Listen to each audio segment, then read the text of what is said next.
जय श्रीमन्नारायण। दोस्तों, कृष्ण भोग रसोई में आप लोग का स्वागत है। आज मैं लेके आई हूँ बच्चों का बहुत ही फेवरेट फ्रूट जैम लेकर। तो क्यों न तरबूज का सीजन चल रहा है, तो क्यों न तरबूज का ही लाभ उठाया जाए और तरबूज से बनाया जाए जैम, जो बच्चों का बहुत ही फेवरेट होता है और साथ में बड़े भी खाएंगे तो उनका भी फेवरेट हो जाएगा। तो देखिए, आजकल तरबूज का सीज़न है, तो तरबूज जब भी घर पे आते तो कभी तो बहुत अच्छी तरबूज निकलती है, कभी कभी निकल जाती आधी कच्ची आधी पक्की। तो मेरे घर में भी ऐसा ही तरबूज आया है, आधी पक्की आधी कच्ची। तो क्यों ना इसको भी मैं जैम बना करके आप लोग से शेयर करूंगी। तो आप बच्चों का तो फेवरेट है ही, आप लोग का भी फेवरेट हो जाएगा। तो चलिए तरबूज को काट कर हम तैयार कर लेते हैं। तो देखिए, मेरे घर में तरबूज थोड़ा इस तरह से आया है कि थोड़ा कच्ची है और थोड़ा पक्की है। तो ऐसा ही तरबूज का जैम बनता है। तो चलिए, हम तरबूज को दो हिस्सों में काट लिए हैं।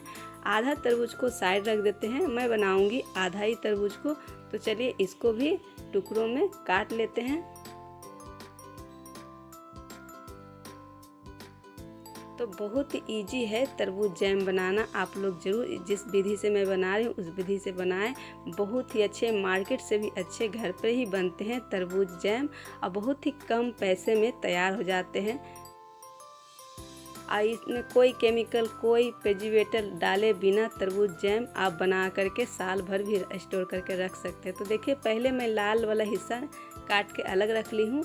फिर मैं ये वाइट वाले हिस्से को भी नहीं फेंकूंगी, इसको भी इस्तेमाल में लूँगी। तो देखिए, वाइट वाले के हिस्से के ऊपर ये हरा हिस्सा होता है, तो उसे बहुत ही पतले पतले लेयर में चाकू से निकाल लेंगे। नहीं तो आप छीलनी आती है, छीलनी के सहारे भी इसे छील सकते हैं। तो देखिए, मैं कितनी पतली पतली लेयर इसे निकाल रही हूँ। तो इसी तरीके से मतलब वाइट वाला हिस्सा को बचाते हुए आप जितना हो सके तो पतला से पतला लेयर हरे वाला को निकाल लें। तो देखिए, ये हरे वाला हिस्सा कोई काम की नहीं है, तो इसे भी साइड में रखते जाती हूँ, फिर उसके बाद फेंक दूँगी। तो चलिए, इसको अलग रख देते हैं। अब बाकी और सारे तरबूज को इसी तरह से हम छील कर तैयार कर लेते हैं।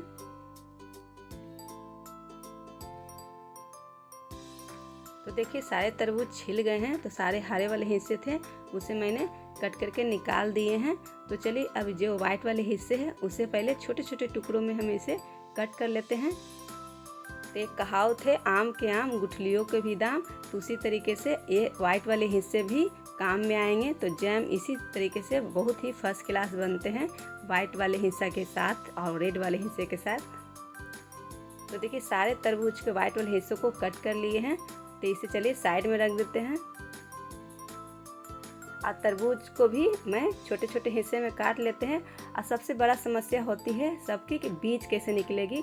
तो इसमें बीज निकालने की भी कोई झंझट नहीं है, बीज भी बहुत अच्छे से आसान तरीके से निकल जाते हैं। तो देखिए, सारे तरबूज को हम काट लिए हैं। तो एक ले लिए हैं कुकर, उसमें सारे ये रेड वाले हिस्से को ले लिए हैं बीज के साथ ही। बीज निकालने की कोई भी झंझट नहीं है। तो देखिए, सारे वाइट वाले हिस्सों को भी मैं इसी कुकर में डाल लिए हैं। अब इसे अच्छी तरीके से ऊपर नीचे चला देते हैं, क्योंकि वाइट वाले हिस्से नीचे चले जाए। तो देखिए, इसमें पानी उनी कुछ भी डालने की ज़रूरत नहीं है। ऐसे ढक्कन लगाकर 2 से 3 सीटी हम लगाएंगे। तो देखिए, गैस जला लिए हैं, उस पर कुकर चढ़ा दिए हैं। 3 सीटी आने तक इसे पकाएंगे।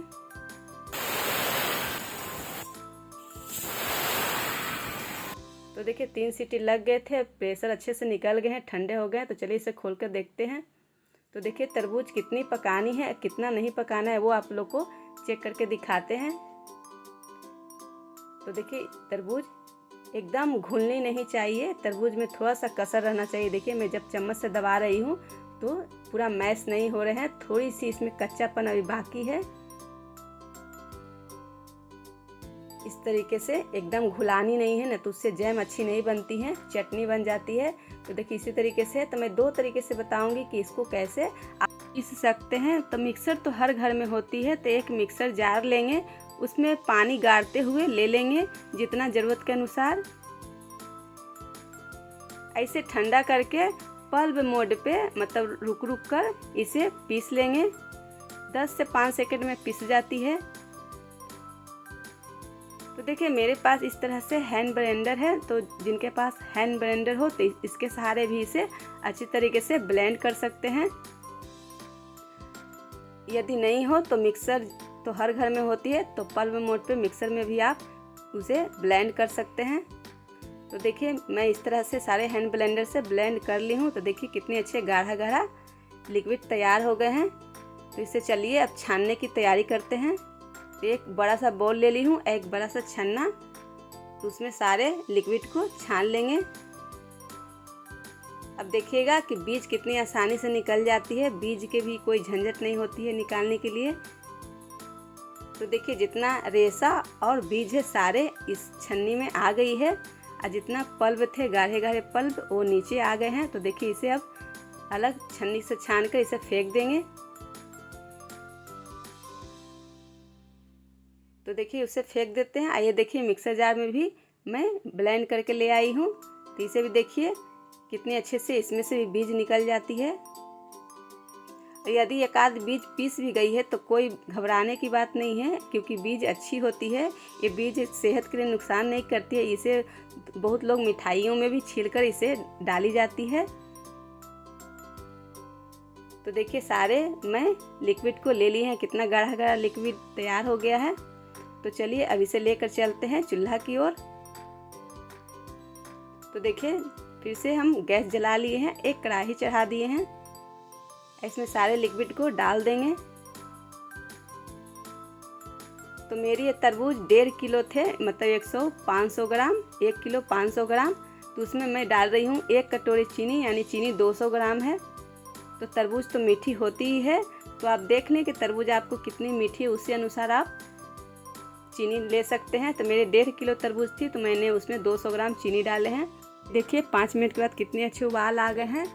तो इसे हमेशा आपको कंटिन्यू चलानी नहीं है, इसे 5-5 मिनट के रेस्ट पर आप छोड़ देनी है। ये अपने आप ही पकेगी, अपने आप ही गढ़ी होगी। तो देखिए सारे चीनी पिघलने के बाद एकदम पानी पानी लग रहे हैं। तो जैसे चीनी सूखेगा तो गाढ़ी हो जाएगी। तो देखिए 5 मिनट के बाद फिर देखिए कितने अच्छे गाढ़े हो गए हैं। तो आप इस पोजीशन पे आप चाहें तो आपके पास अगर पाउडर है, जेली पाउडर, तो वो डाल के जेली बना सकते हैं, और नहीं है तो 2 चम्मच अरारोट को घोल कर डाल सकते हैं। तो बहुत जल्दी जैम तैयार हो जाते हैं। तो मेरे पास दोनों में से कोई भी नहीं है, तो मैं प्रॉपर तरीके से जैम बनाऊंगी। तो चलिए 5 मिनट आओ इसे पकने देते हैं। तो देखिए 5 मिनट के बाद कितने अच्छे बुलबुले छूट रहे हैं, एकदम गाढ़े हो गए हैं। तो देखिए इतना पक गए हैं। तो चलिए चेक कर लेते हैं कि ये तैयार हुई है कि नहीं। तो चेक करने का तरीका, एक इस तरह से प्लेट ले लेंगे, उस पर 10-12 ड्रॉप डालेंगे। इसको इस तरीके से ट्रे को सीधी कर कर चेक करनी है कि कितना तेज़ी से जा रहा है। तो देखिए कितने तेज़ी से ये लिक्विड अभी जा रहा है। तो देखिए इसका मतलब है कि अभी आओ थोड़ी पकेगी। तो देखिए अब पूरा पकने का ये इस तरीके से आपको दिखेगी कि एकदम बुलबुला छूट गया है, इतना गाढ़े हो गए हैं। तो 2 मिनट के बाद फिर से मैं चेक कर लेती हूँ कि लिक्विड कितनी गाढ़ी हुई है। तो देखिए फिर से मैं 10-12 ड्रॉप ले ली हूँ, फिर से हम चेक करेंगे। तो देखिए फिर से ट्रे में लेकर इस तरह से सीधी ट्रे को कर दी है। तो देखिए कितना स्लो मोशन में ये लिक्विड आगे की ओर जा रही है। तो देखिए लिक्विड अब इतना पे रुक गए हैं, तो यानी कि अब जैम तैयार है। तो देखिए मैं गैस बंद कर दी हूँ, इसे अब ठंडे होने देंगे। तो देखिए जैम हो गई है ठंडी। तो चलिए अब इसे बॉल में निकाल लेते हैं, क्योंकि अभी बच्चों को है खानी, इसलिए मैं बॉल में निकाल रही हूँ। इसी तरीके से आप भी बनाइए, बच्चों को खिलाइए, और बच्चे के साथ साथ बड़े को भी बहुत पसंद आएंगे।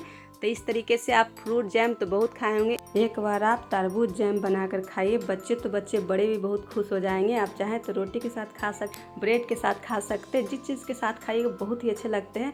तो इसी तरीके से रेसिपी देखने के चैनल को सब्सक्राइब करिए, वीडियो को लाइक करिए, फैमिली फ्रेंड में जरूर शेयर कीजिए। नया सा वीडियो लेकर जल्द मिलती हूँ। धन्यवाद।